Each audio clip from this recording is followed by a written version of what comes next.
It's finally happening. I am fulfilling a promise to someone in my comments and taking a look at and reviewing the Batwoman comic book.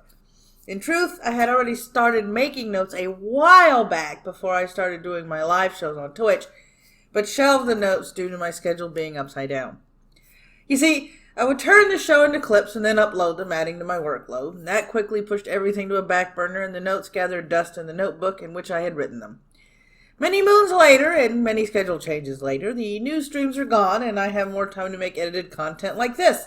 It's about time I knocked the dust off the notes and added them and got this done.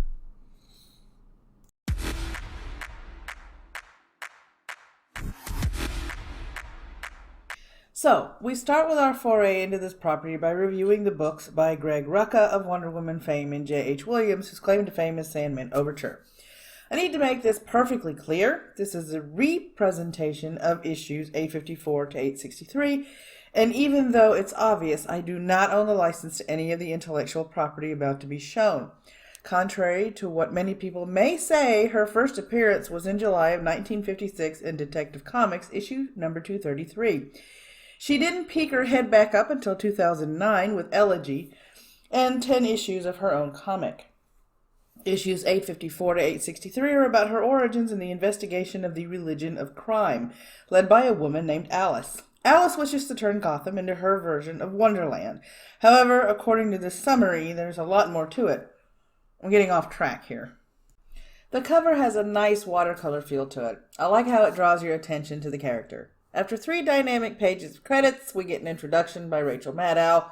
She gives an almost sycophantic endorsement of Rucka and the character Kane.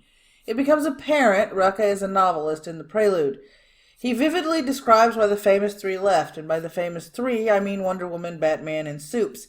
This probably refers to an arc I haven't read, but a little elaboration would have been great here. Not the whole arc, just a summary.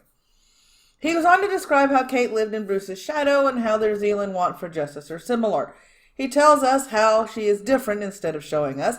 He regales us of a tale with an evil cult and the High Madam of crime and the capture and stabbing of our titular hero. But alas, again, we are not shown. He then tells us of her recuperation and a new villain on the scene. Quite frankly, this would have made for some really good reading in a comic format, but we got what we got here. The next few pages gives us the talent of Williams, but no dialogue or story. We don't get to this page of panels until we're 10 pages into the book. Maybe it's me, but I think that's wasted story space. We get a chase scene and an interrogation that ramps up when she puts her foot under Rush's, the kid in the panel's chin. He responds with the typical "they will kill me" thing we've seen so many times before, which is followed by the predictable "I won't let them" for a promise. Enter the Batman. This is where we meet the hero that, according to the prelude, left Gotham. They are talking about the religion of crime and the fact they've chosen a new leader and that she is coming to Gotham. She corrects Bruce here on the number of covens in the organization. I left the last bubble unscathed to point out something. The way it's punctuated could be taken as her being a smartass and how she corrected him, but it is always hard to interpret written word with accuracy. On this page, he hands her the reins to deal with the organization as she sees fit. He also advises her to do something about her hair, saying 1 pull and it's over for you. She says she will take it under advisement. Tactically, he's right. The last thing you want in a fight is for someone to grab a handful of hair and pull.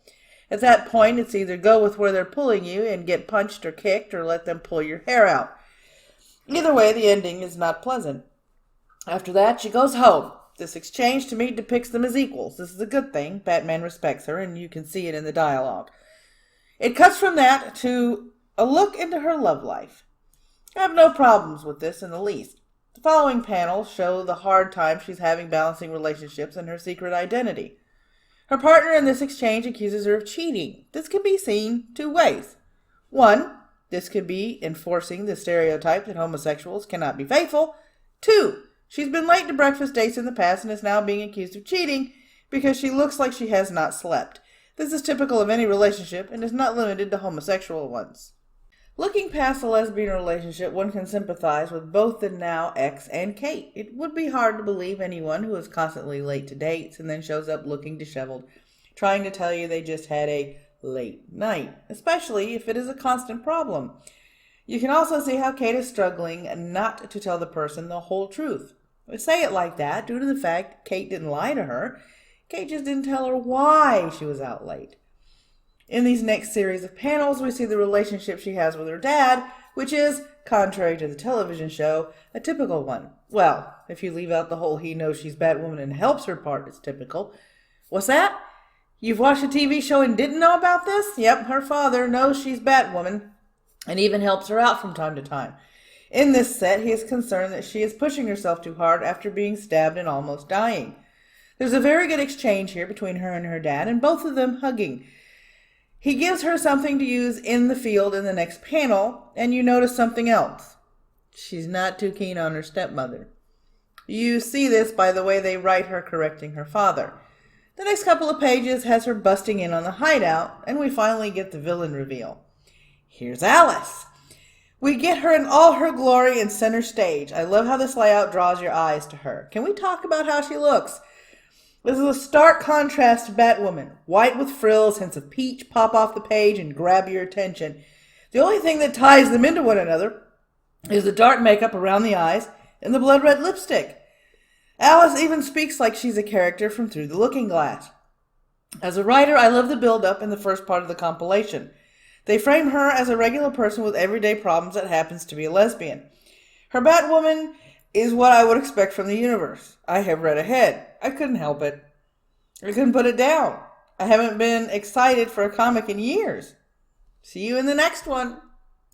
And that wraps up another video. Don't forget about those like and dislike buttons. Hit that subscribe button. If you want to see more, hit the bell for the notifications, and YouTube might decide to notify you. All the different ways that you can support me are in the description. I am currently reading the compilation off of Amazon Kindle, and no, that was not an ad, just letting you know where I'm getting my comic books from.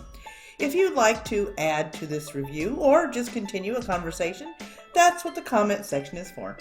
Hope to see you in the next video.